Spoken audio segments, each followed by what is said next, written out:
बच्चों next question देखें। Question number 18, case study number 2।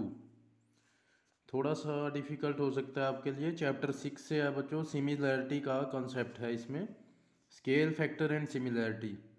तो कुछ इन्होंने गिवन में है, देखें क्या लिखा हुआ है। स्केल फैक्टर क्या है, स्केल क्या होता है। Scale drawing of an object is the same shape as the object but a different size. कि ये कोई भी ऑब्जेक्ट है जो रियलिटी में है, आपने उसकी ड्राइंग बनाई या उसके जैसा ये कागज़ का मॉडल बना दिया, लकड़ी का मॉडल बना दिया, तो उसका साइज ओरिजिनल से तो डिफरेंट होगा पक्का, ठीक है ना। तो उसको स्केल बोल देते हैं, उसकी एक ड्राइंग कर देना। Scale of a drawing is a comparison of length used on a drawing to the length it represent. तो स्केल क्या शो करता है ड्राइंग का, कहते हैं कंपैरिजन शो करता है कि जो एक आपने लेंथ यूज़ करी है ड्राइंग में, उसका कंपैरिजन किसके साथ, ओरिजिनल लेंथ के साथ। कि एक ओरिजिनल मॉडल पड़ा है, आपने उसी की एक ड्राइंग बना दी, तो ड्राइंग की लेंथ और उसका ओरिजिनल बॉडी की लेंथ का जो कंपैरिजन है उसको स्केल बोलते हैं। और कहते हैं it is written as ratio. तो सिमिलर फिगर्स के बारे में बता रहे हैं क्या होती है। The ratio of two corresponding sides in similar figure. जो दो सिमिलर फिगर होंगी बच्चों, उनकी जो दो कॉरस्पॉन्डिंग साइड्स होंगी, उनकी जो रेशो है उसको आप स्केल फैक्टर बोलेंगे, ठीक है। कॉरस्पॉन्डिंग मतलब मान लो मैं ये दो ट्रायंगल बना रहा हूँ आपके सामने, ये बनाई मैंने। तो कॉरस्पॉन्डिंग मतलब जैसे ये साइड लिया आपने, इसके कॉरस्पॉन्डिंग ये साइड लोगे, इसकी रेशो। ये साइड ली, इसके कॉरस्पॉन्डिंग इस साइड की रेशो। ये साइड लेते हो, इसके कॉरस्पॉन्डिंग इस साइड की रेशो। अगर मैं इसका एल्टीट्यूड ड्रॉ करूँ, इसके कॉरस्पॉन्डिंग इसका एल्टीट्यूड, इसकी रेशो। ये सभी क्या हैं, स्केल फैक्टर हैं, ठीक है। तो स्केल फैक्टर को यहाँ किससे रिप्रेजेंट कर रहे हैं, कहते हैं लेंथ इन इमेज। जो इमेज बनाई है आपने, एक मॉडल बनाया है, उसको देख के बिल्कुल वैसा उसकी length upon corresponding length in object, जो रियलिटी में ऑब्जेक्ट है। एक है उसका आपने मॉडल बना दिया, ठीक है ना, देखने में जैसा वो लगता है, कागज़ का बनाया, लकड़ का। तो उसमें जो लेंथ है मॉडल की, वो अपॉन में जो ओरिजिनल लेंथ है एक ऑब्जेक्ट की, वो इनकी रेशो जो है उसको स्केल फैक्टर बोलेंगे, ठीक है। उसके बाद सिमिलर फिगर्स के बारे में बता रहे हैं। If one shape can become another, भी जो एक शेप है वो दूसरे जैसी अगर दिखने लग जाए, यूजिंग रीसाइजिंग, कि उसको हमने रीसाइज करने की कोशिश करी, उसको कट कर दिया या उसको फोल्ड करके हमने दूसरे जैसी फिगर उसकी शेप दे दी, तो हम ऐसी शेप्स को सिमिलर कहते हैं, ठीक है। कि एक ट्रायंगल की शेप, एक ट्रायंगल है, दूसरा कुछ अलग तरह से ट्रायंगल कटी हुई है, किसी तरह हमने उसको काटा, सीजर से काटा या फोल्ड किया, फोल्ड करके दूसरे की भी शेप ऐसी बना दी, तो ये शेप फिर सिमिलर कहलाती हैं, ठीक है।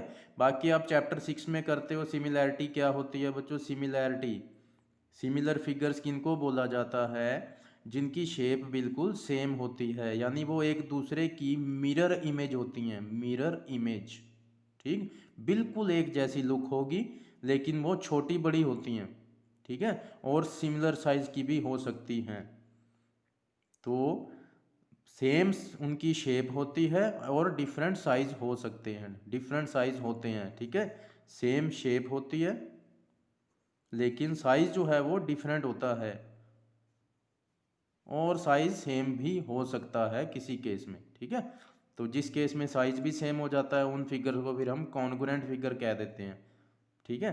सिमिलर कब कहते हैं, भी साइज दोनों का अलग कम ज़्यादा है और लेकिन दिखने में एक जैसी है, उनको सिमिलर कहेंगे, ठीक है। तो एक शेप दूसरे जैसी जब बन जाएगी, उसको किसी भी तरह रीसाइज करने पे, उसका मॉडिफिकेशन करने पे, कटिंग करो, फोल्डिंग करो, दूसरे जैसी शेप दे दो, तो उनको हम सिमिलर फिगर कहते हैं। ये इन्होंने एक डायग्राम भी बनाया हुआ है, इसमें कुछ सिमिलर फिगर हैं, जैसे ये शेड किया हुआ है पोर्शन, ठीक इसके जैसी है कि ये भी शेप जो हल्की सी शेडिंग की हुई है, ये बिल्कुल इसके जैसी है, तो ये भी सिमिलर हैं।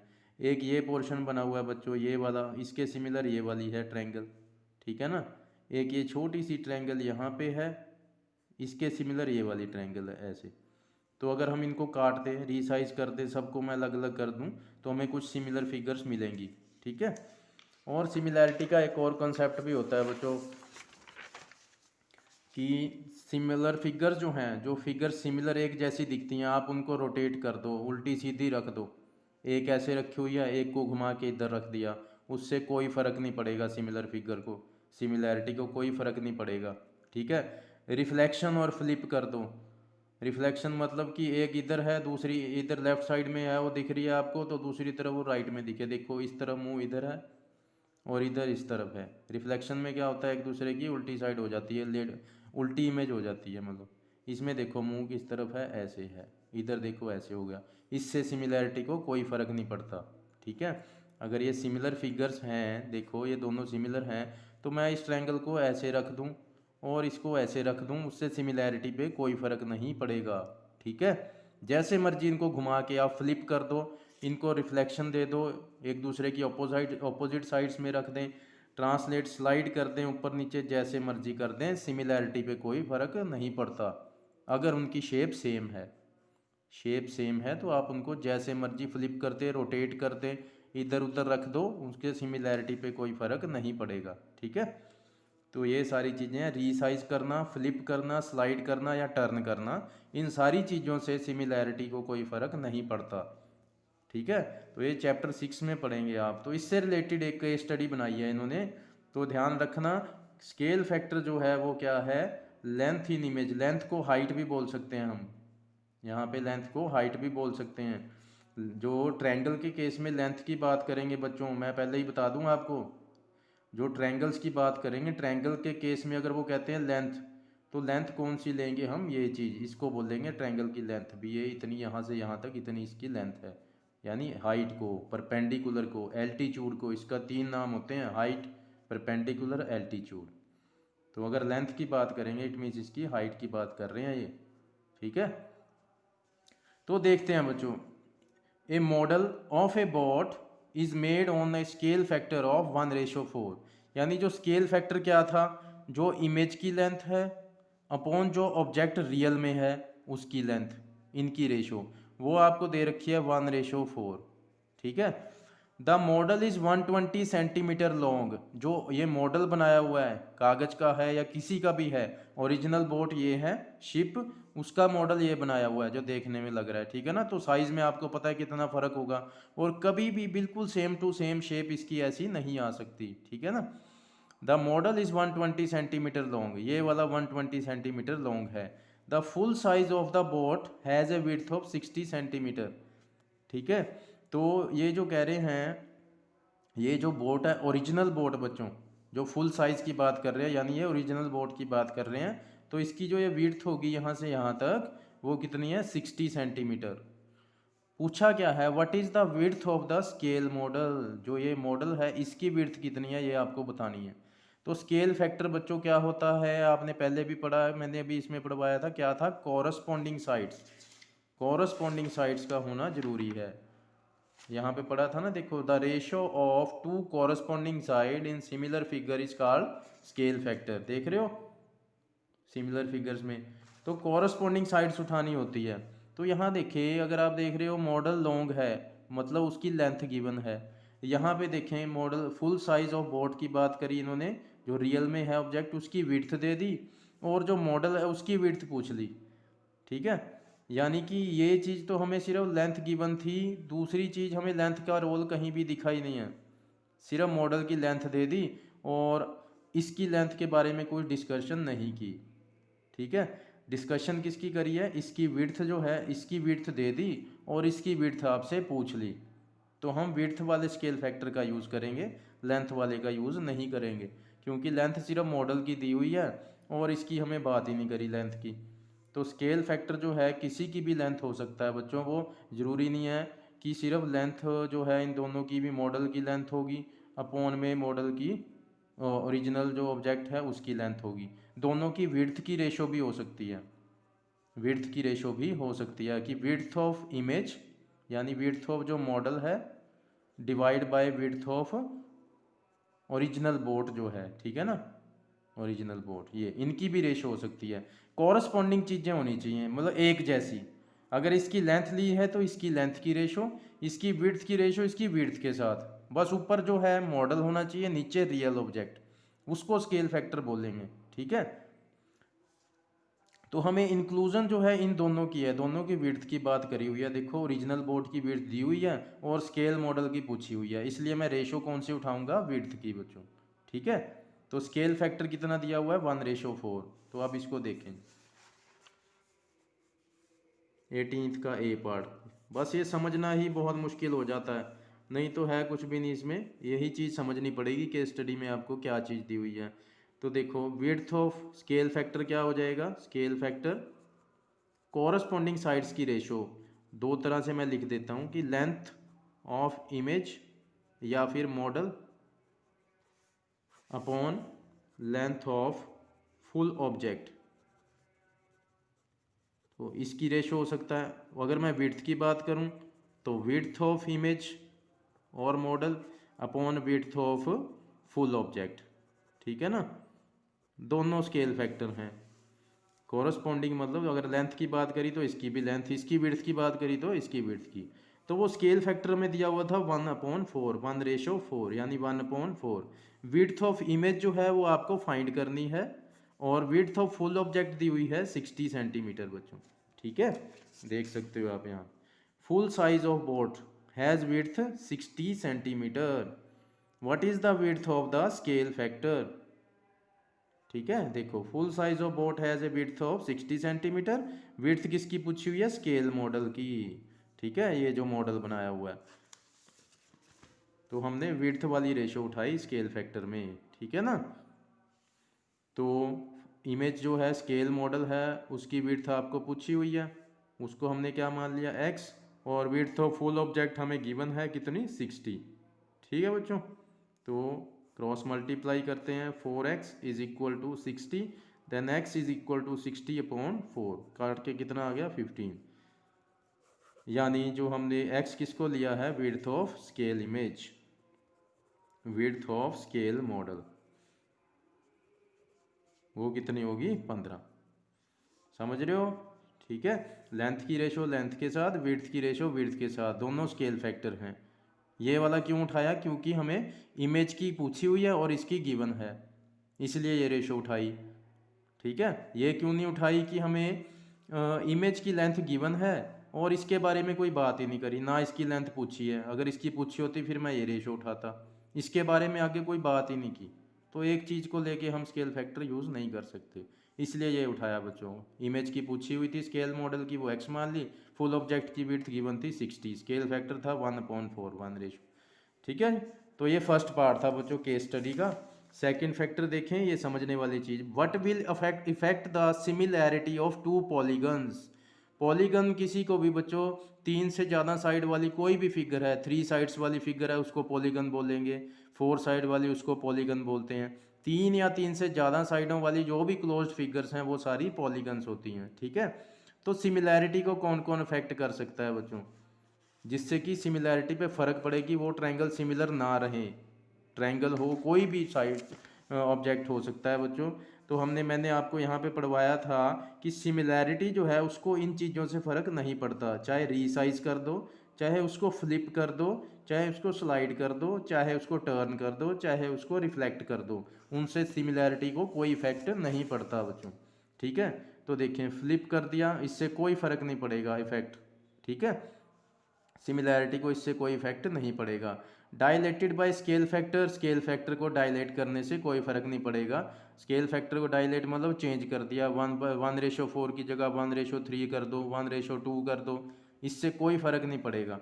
1:2 का मतलब कि अगर ये ट्रायंगल इतनी है तो दूसरी का साइज इससे डबल है, ये 1:2। 1:3 का मतलब क्या है, ये इतनी है तो दूसरी का जो है इसका 3 गुना साइज हो गया। तो सिमिलैरिटी को तो इससे कोई फ़र्क नहीं पड़ेगा। सिमिलैरिटी क्या कहती है, शेप सेम होनी चाहिए बच्चों, साइज जैसा मर्जी हो, डिफरेंट हो, ठीक है ना। तो स्केल फैक्टर को चेंज करने से कोई फ़र्क नहीं पड़ेगा, ट्रांसलेट डाउन करने से कोई फ़र्क नहीं पड़ेगा, पीछे पढ़वाया आपको, ठीक है ना।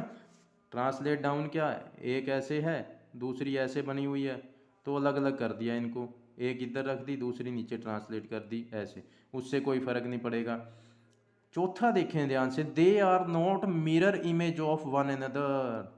मैंने आपको क्या बताया था, सिमिलर फिगर्स क्या होती हैं, एक दूसरे की मिरर इमेज होती हैं, बिल्कुल जैसा आप हैं मिरर में जैसे दिखते हैं सेम टू सेम वैसी होनी चाहिए, एग्जैक्ट वैसी इमेज होनी चाहिए, साइज जैसा मर्जी हो। तो यहाँ पे जो ये फैक्टर है ये इफेक्ट करेगा बच्चों उसको, क्यों, इफेक्ट सिमिलैरिटी को कौन इफेक्ट करता है? ये वाला फैक्टर कि वो मिरर इमेज नहीं है एक दूसरे की, इसका मतलब वो सिमिलर नहीं होगी, तो सिमिलैरिटी को ये इफेक्ट करेगा। इससे सिमिलैरिटी को कोई फ़र्क नहीं पड़ता, स्केल फैक्टर चेंज होने से फ़र्क नहीं पड़ेगा, हॉरिजॉन्टली फ्लिप करने से फ़र्क नहीं पड़ेगा, वर्टिकली फ्लिप कर दो, जैसे मर्जी फ्लिप कर दो, ठीक है। तो किससे फ़र्क पड़ता है कि अगर वो मिरर इमेज एक दूसरे की नहीं है, एक ट्रायंगल है, दूसरी कोई राइट एंगल ट्रायंगल दिख रही है, एक ऐसी ट्रायंगल है स्केलिन, तो इनको फ़र्क पड़ेगा, ये सिमिलर नहीं होंगी बच्चों, ठीक है। तो बी पार्ट का आंसर नंबर क्या आ जाएगा? 4, ठीक। नेक्स्ट देखें बच्चों, if two similar triangle have scale factor A ratio B, यहीं इसी पे समझा देता हूँ बच्चों आपको।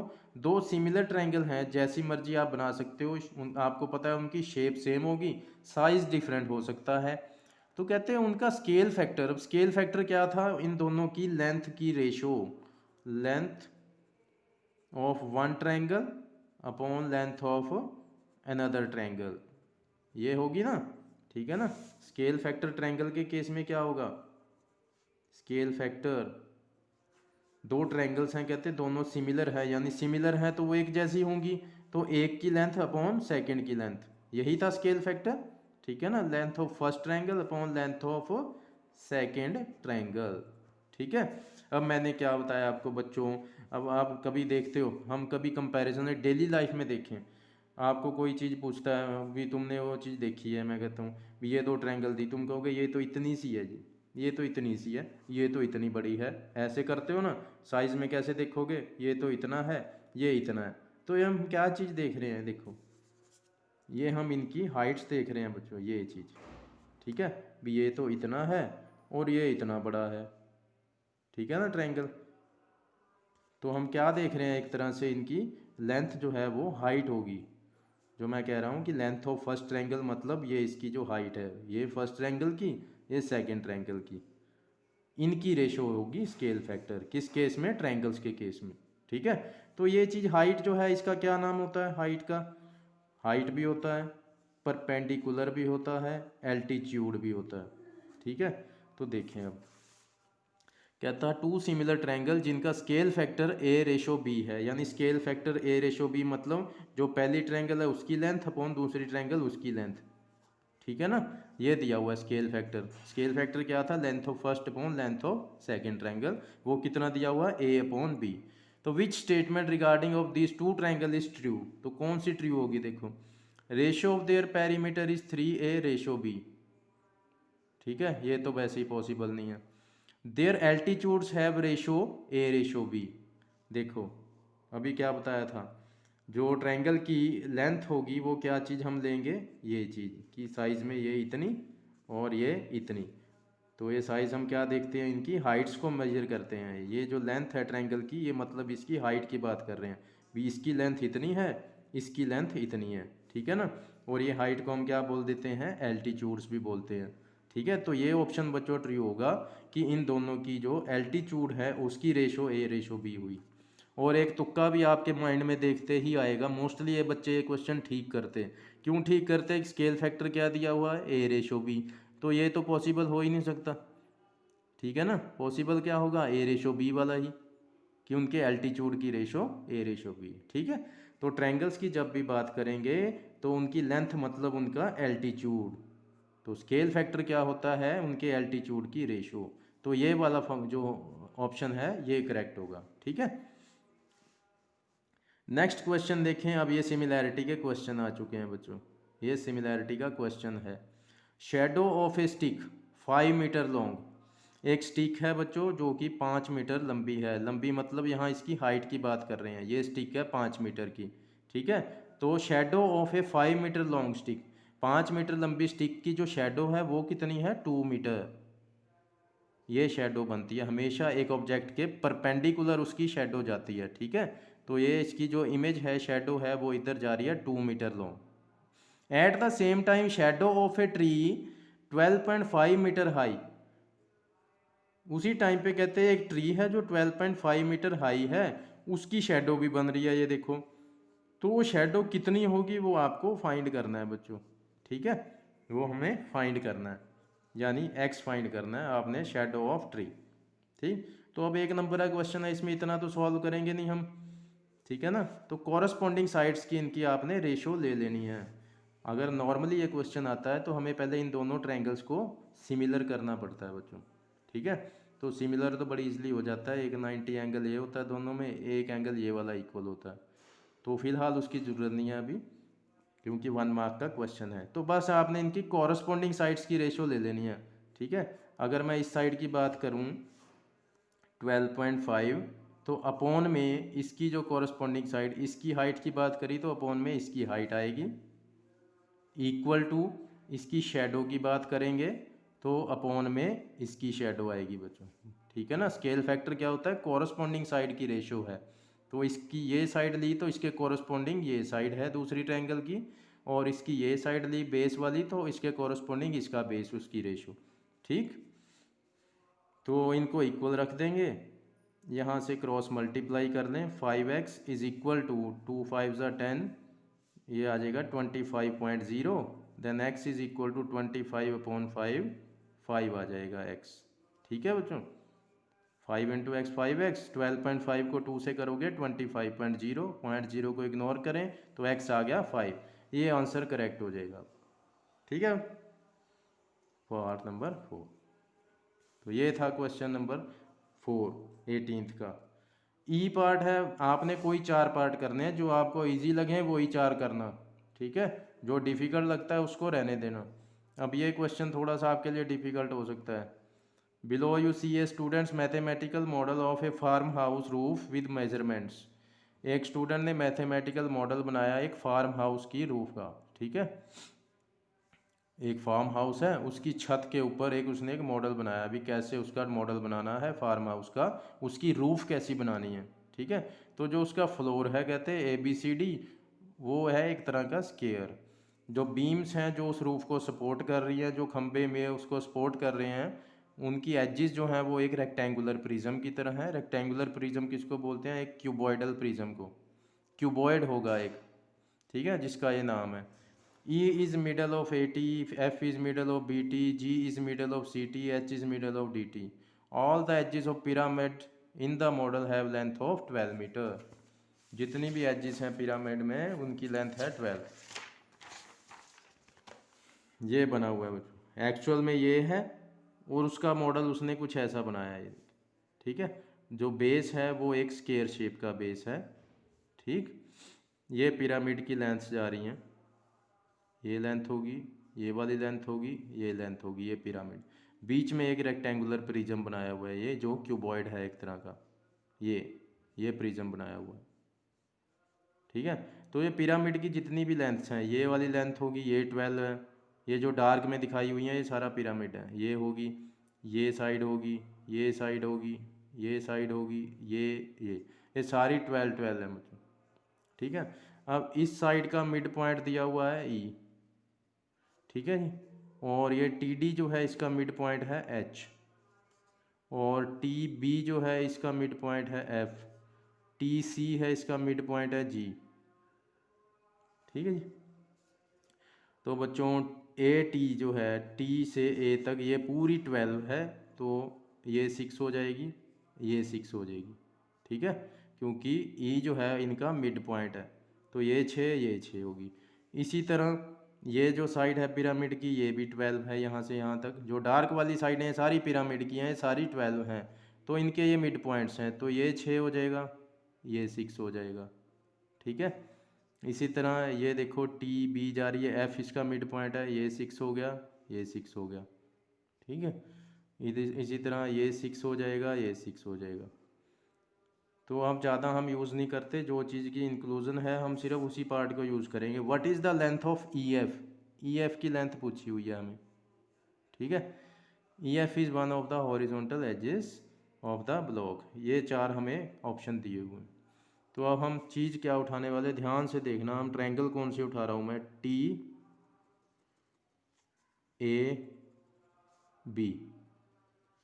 TAB, और इसके बीच में ये वाली लाइन उठा रहे हैं हम EF, ठीक है बच्चों।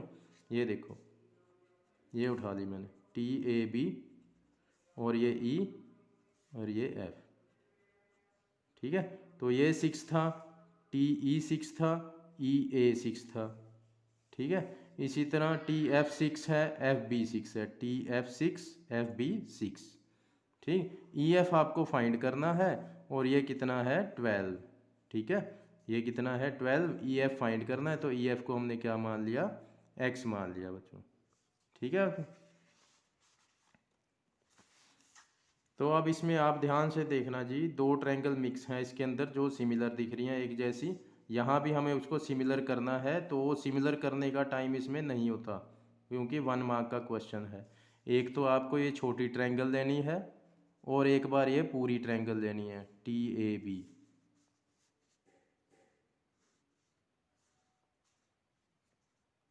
ये दोनों ट्रायंगल जो हैं बच्चों ये एक जैसी हैं, ठीक, एक जैसी हैं। ये एक छोटी इसके ऊपर बड़ी रखी हुई है, उसको ट्रांसलेट करके हमने नीचे अलग से खींच लिया। तो ये देखें, एक TAB और एक TEF, ठीक। तो EF कितना है, X है बच्चों, AB कितना है 12 है, TE कितना है बच्चों 6 है, और TA टोटल कितना है बच्चों TA, ये पूरी साइड कितनी थी पिरामिड की 12, 6 + 6 12, ठीक है। ये TA देखो, ये पूरी साइड पिरामिड की कितनी थी 12, पिरामिड की हर एक साइड क्या है 12, तो TA क्या है 12। तो हमें कॉरस्पॉन्डिंग साइड की रेशियो लेनी है, स्केल फैक्टर क्या कहता है, कॉरस्पॉन्डिंग साइड्स की रेशियो। तो ये है जो ये 6 है, इसके कॉरस्पॉन्डिंग इस ट्रायंगल की साइड क्या होगी 12, इक्वल टू, ये देखें इसका बेस, तो उसके कॉरस्पॉन्डिंग में इस ट्रायंगल का बेस उठाओगे आप, ठीक है। तो फ़ायदा क्या हो गया हमें, देखो दोनों के डिनोमिनेटर सेम है, 12 के टेबल पे 1 1 पे काट दो, तो x क्या आ गया 6 आ गया, यानी EF कितना होगा 6, ठीक है। तो ये ऑप्शन करेक्ट आ जाएगा बच्चों हमारा, ठीक है। ये समझ आपको तभी आएंगे जब आपने 6 चैप्टर सिमिलैरिटी कर लिया होगा। अभी आपको लगेगा अगर तुमने नहीं किया अभी ये क्या कर दिया। ये सिमिलैरिटी का कॉन्सेप्ट होता है, एक ट्रायंगल में जब दो ट्रायंगल छुपी हुई होती हैं तो हम एक इस ट्रायंगल को लेते हैं और एक पूरी ट्रायंगल को लेते हैं, ठीक है। उनको सिमिलर किया जाता है, ये देखने में ही सिमिलर हैं, इनको कर भी सकते हैं हम, लेकिन यहाँ पे नहीं करना क्योंकि ये 1 मार्क का क्वेश्चन है, ठीक है। तो एक बार ये छोटी ट्रायंगल एक पूरी ट्रायंगल लेते हैं, तो इनकी कॉरस्पॉन्डिंग साइड उठाओगे, इसकी 6 साइड है और इसके कॉरस्पॉन्डिंग जो पूरी साइड है वो 12 है बच्चों, ठीक है, पूरी साइड। और इसका बेस जो है EFX है, ठीक है जी। और जो पूरी ट्रायंगल है उसका बेस कितना है 12, ठीक। ये वाली साइड हमने नहीं उठाई, इसकी ज़रूरत नहीं है क्योंकि वो भी इक्वल आएगी, ठीक है ना। देखो TF 6 है, अपॉन में TB कितना है 12 है, तो 6/12 x/12 फिर 6/12, हमने तो कोई एक जोड़ा उठाना होता है, समझ रहे हो मेरी बात, कि ये साइड इसके कॉरस्पॉन्डिंग ये अपॉन ये equal to this upon this equal to this upon this, तो ये वाली साइड भी 6/12 ही बनेगी। तो आपने कोई ये दो एक पेयर उठा लेना है, तो 6/12 is equal to x/12, 12 12 cut के x की वैल्यू क्या आ गई 6, तो EF कितना आ जाएगा 6 आ जाएगा। ये सिमिलैरिटी का कॉन्सेप्ट है बच्चों। तो 1 नंबर का क्वेश्चन है इसलिए इसको डायरेक्ट करना। 3 मार्क्स का होता है तो पहले हम क्या करते हैं, इन ट्रायंगल्स को सिमिलर प्रूव करते हैं, तभी हम ये चीज़ उठा सकते हैं जब दो ट्रायंगल सिमिलर होती हैं, अदरवाइज हम ये कॉन्सेप्ट यूज़ नहीं कर सकते, ठीक है। तो ये था बच्चों क्वेश्चन नंबर 18 केस स्टडी का। उम्मीद है समझ आया होगा आपको, हालांकि ये डिफ़िकल्ट था क्योंकि 6 चैप्टर सभी बच्चों को डिफ़िकल्ट लगता है, फिर भी मैंने अच्छे से आपको समझाया है, उम्मीद है समझ आया होगा। कल नेक्स्ट केस स्टडी का क्वेश्चन करेंगे, ठीक है, ओके।